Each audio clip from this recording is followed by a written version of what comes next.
Annie 老师最近偷懒很久没有录影哦。啊，不好意思。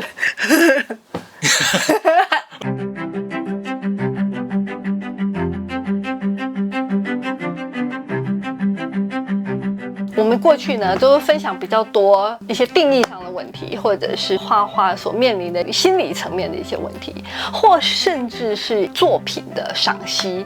今天呢，做一个不一样的，就是装备。一幅画画得很漂亮，其实第一个步骤开始就要很谨慎。那所以你不免会用到的一个工具就叫做铅笔。我其实自己本身不是一个装备组的人，装备组重视所使用的器材，对于各式用品如数家珍。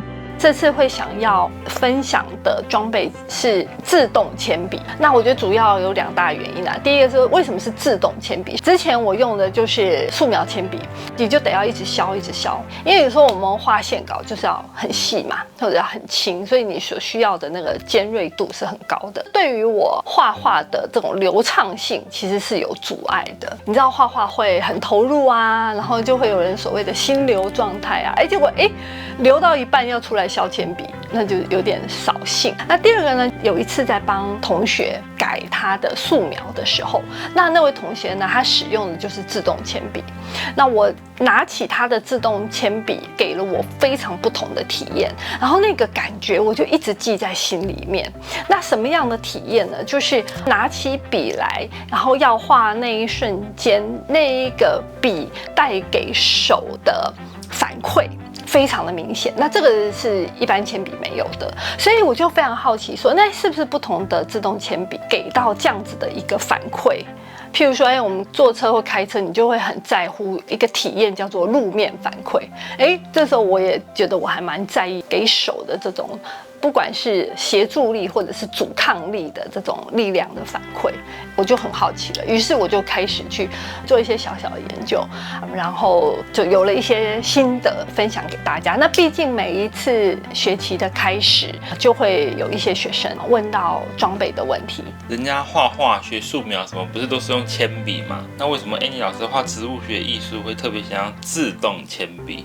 其实我觉得不太一样了，可能在很多画素描会有几种方式。第一种就是铅笔，然后用手削的方式，然后去画。然后有一些的素描，它所强调的是要留下笔触。你会看到有很多的当代很多的绘画，它其实会用的是石墨粉，它反而是用粉，然后用手去涂抹，或者是用那种纸笔去把它涂抹开来，是一点笔触都没有，非常非常的滑顺的，也是一种做法。我在画素描，仍然是用相对传统的方式，用笔来画，尽量不留下笔触，单纯的表现植物本身凹凸啊、质感啊，它的一些细微的一些变化。在2025年，我的素描作品好像有受到一些关注跟喜爱，这件事情又会让我更重视铅笔装备的使用。对于选择自动铅笔，你比较看重的部分？就是在我原来的心里面，就是在找的时候，其实心里是带着条件的。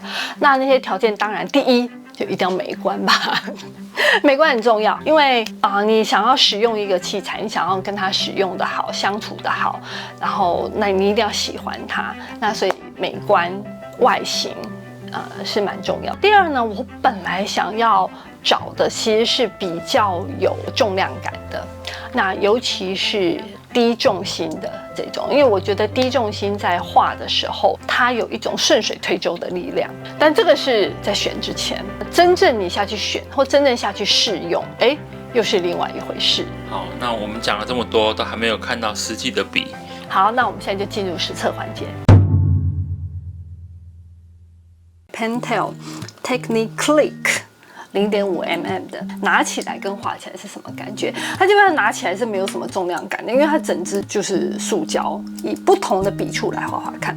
用乙方格来画渐层，这也是我在教学里面常常会使用的方式。现在在力度的使用上呢，会觉得比较累。因为笔的本身，你去操纵它的时候，完全100%就是靠你自己手指头的力量、手腕的力量、手肘的力量。那你知道，用到手肘的力量，就代表你会用到肩膀或甚至背的力量，就完全就是你自己去操控它这样子。如果是不规则方向的线条画画看，会是这样。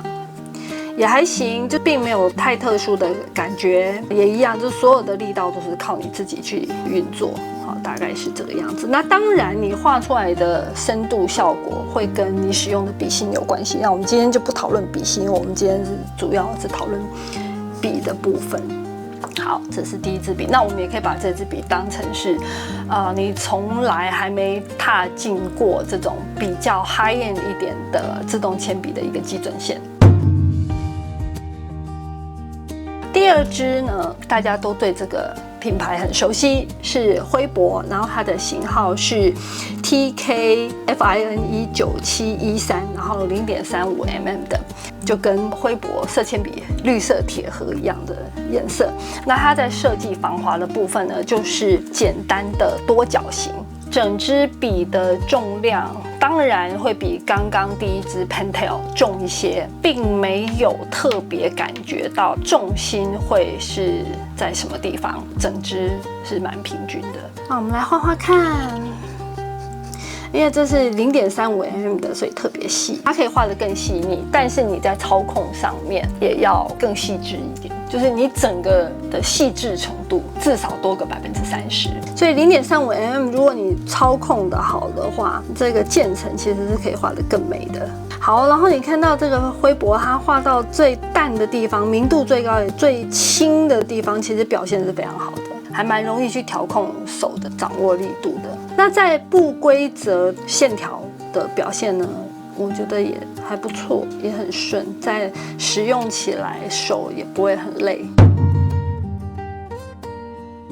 第三支要实测的笔，它是 Pentel Smash 0.3mm 的。这支笔从外观上看起来，你会觉得欧妈妈一整支，后面整个笔身一直到笔尖的部分都是一体成型。防滑的部分呢，它是有一个橡胶，比较软一点的橡胶，然后上面有很多的凸起的这种感觉。握起来呢，你会觉得这个凸起很硌手吗？也不会，你会跟它有比较强烈的互动，就是跟这支笔的互动其实还蛮好的。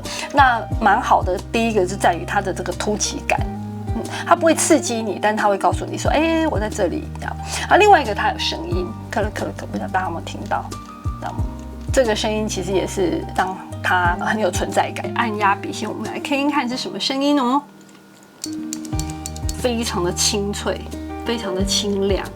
我觉得这也是我喜欢的一个原因之一。那它的整体重量比辉博其实还要再重一些些，整支笔的重心微微往前。我们来画画看，画到中间深度的时候，其实就已经蛮轻松的了。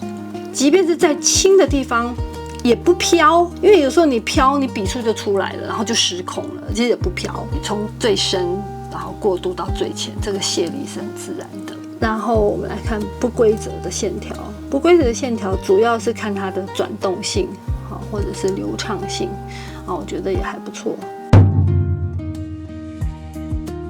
第四支，噔噔，金属感颇重的，它是谁呢 ？Pentel Graph Gear 500，然后0.3mm 的一支笔，外观金属色，整支笔的重量是相当重的，一拿起来非常非常明显的，它的重心在非常的前端，体感上面有一半以上都是集中在这前面的。握笔的部分，这边我觉得蛮喜欢的。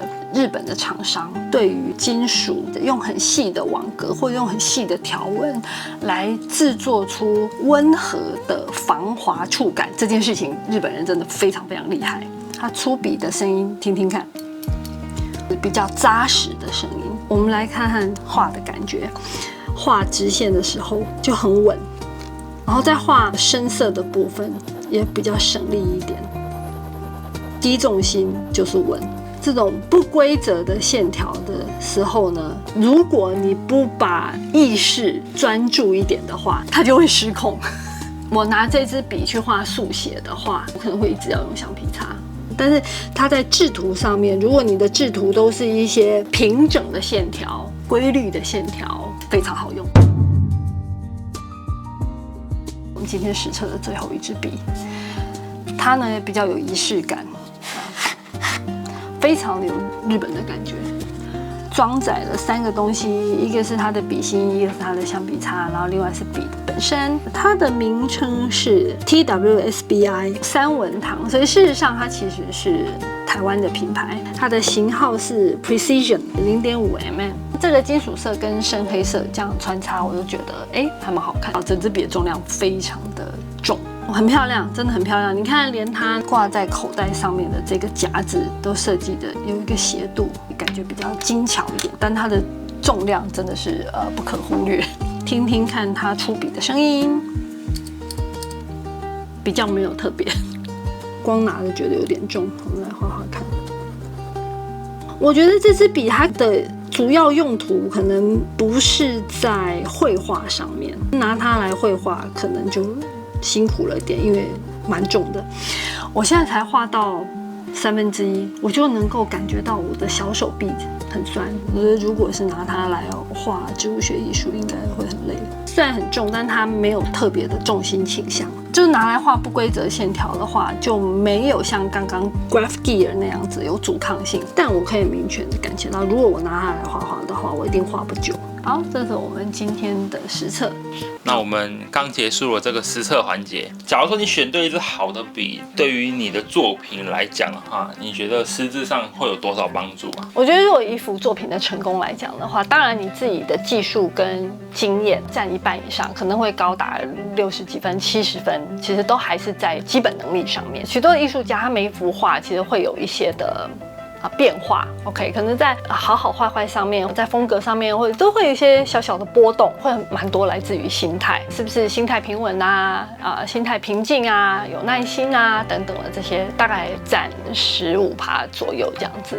那另外剩下的就是装备，当然同学最喜欢跟我讲的一句话就是什么工欲善其事，必先利其器这样子。那我对于这句话是不是100%的赞同，我目前没有结论，但它的确是占着一定的比例。因为我自己已经开始用我选择的自动铅笔在绘画了，我自己一个很深的体会，其实工具跟心态它有交互。譬如说，我选到一支我自己喜欢用的笔，就在外面忙上课或是干嘛，忙完心心念念的想要回家用那支笔赶快来画画，然后画的时候呢，会更有爱心，会更 delightful， 就是会更愉悦，会更享受在画画过程当中。那所以我心情就会更平和，然后我画画时间可能会再拉长一点，把愉悦的感觉在纸上表现出来，也更会刺激我想要用一些新的方法去表现，在作品上面也许又会多一点的创新。所以工具不只能带来心灵上的帮助，也能带来技巧上的帮助了。我觉得会有相辅相成的作用，就是这几个因素它不是切割开来的。假如说同学看完这部影片有所感触、深受影响的话，你会有什么建议呢？好，大部分同学的问法都会说，老师，既然我们将来要用这样子的笔，那我们是不是所有东西都是一步到位、最顶级或者是专家级？我面对这样的问题，我通常都很难回答。顶级或是最好，这其实超级难定义的，贵中有贵，好还有更好。我自己觉得，我之所以只花了几百块钱让我自己这么开心，是因为它非常精确的切中我的需求。而我为什么如此了解我的需求，是因为我酝酿了很长一段时间。我不是在几年前开始就先搜罗所有的笔的来画这样子，因为那时候我觉得对自己不够了解，对于画到什么程度，需要画到什么程度，或者我喜欢画到什么程度，这些我都还不一定能掌握的时候，其实是无法很精确的去切中我的需求的。我自己觉得这跟人生很多的决策是一样的，得要够沉淀，然后知道自己是什么样的状态，再去选一支最适合自己的。否则在资本主义社会里面，你永远会被调动起购买的欲望，真的不是钱的事情。那如果我很有钱啊，那我就是全部都买一轮这样。我自己觉得对画画的满意度的边际效益没有最高。